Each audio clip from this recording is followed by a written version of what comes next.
नमस्कार। प्रादेशिक मौसम केंद्र नई दिल्ली द्वारा दिल्ली एनसीआर के किसानों के लिए मौसम आधारित कृषि सलाह इस प्रकार है।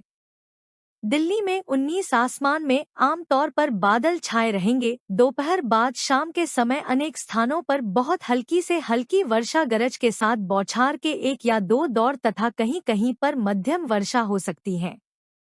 20 और 21 अगस्त को आसमान में आमतौर पर बादल छाए रहेंगे। बहुत हल्की से हल्की वर्षा गरज के साथ बौछार पड़ने की संभावना है। दिल्ली में आज अधिकतम तापमान 33 से 35 डिग्री सेल्सियस तक रहने का अनुमान है, जो कि सामान्य रहने की संभावना है। अगले 2 दिनों में इन तापमानों में कोई विशेष परिवर्तन होने की संभावना नहीं है। आज दिल्ली में न्यूनतम तापमान 26.7 डिग्री सेल्सियस दर्ज हुआ, जो कि सामान्य रहा। अगले 2 दिनों में इन तापमानों में कोई विशेष परिवर्तन होने की संभावना नहीं है। मौसम के पूर्वानुमान को देखते हुए किसानों को सलाह दी जाती है कि वर्षा के पूर्वानुमान को ध्यान में रखते हुए सभी किसानों को सलाह है कि किसी प्रकार का छिड़काव ना करें तथा खड़ी फसलों व सब्जी नर्सरियों में उचित प्रबंधन रखें।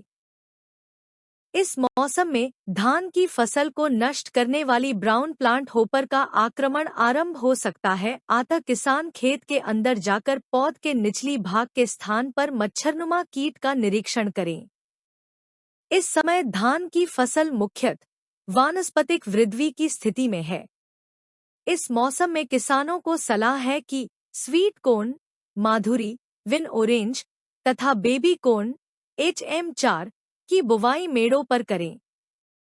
इस मौसम में किसानों को सलाह है कि यदि टमाटर, मिर्च, बैंगन, फूलगोभी व पत्ता गोभी की पौध तैयार है तो मौसम को मद्देनजर रखते हुए रोपाई मेड़ों, उथली क्यारियों पर करें। इस मौसम में किसानों को सलाह है कि फूलगोभी की पूसा शरद, पूसा हाइब्रिड 2 पंत शुभ्रा नवंबर-दिसंबर की रोपाई हेतु पौध तैयार करना शुरू करें।